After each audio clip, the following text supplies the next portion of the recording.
નમસ્કાર દર્શક મિત્રો, એસડી ન્યૂઝ ગુજરાતી ચેનલ પર આપનું સ્વાગત છે અને હું આપની સાથે વૈશાલી પુવારુ કરીશું નજર આજના સમાચારો પર।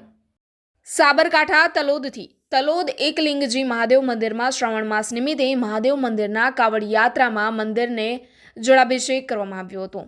સાબરકાંઠા જિલ્લાના તલોદ ખાતે એકલિંગજી મહાદેવ મંદિર શ્રાવણ માસ નિમિત્તે મહાદેવ મંદિરના ભક્તો દ્વારા મેશ્વો નદીમાંથી કાવડમાં જળ લાવી અને શિવલિંગ પર અભિષેક કરવામાં આવ્યો હતો, જેમાં ભક્તજનો દ્વારા વહેલી સવારે ચાલતા નીકળી અને મેશ્વો નદીમાંથી કાવડમાં જળ ભરી લાવી શિવલિંગ પર અભિષેક કરી અને શિવલિંગની પૂજા અર્ચના કરવામાં આવી હતી, જેમાં મંદિરના ભક્તજનોએ અને તલોદના ભક્તોએ ભાગ લીધો હતો।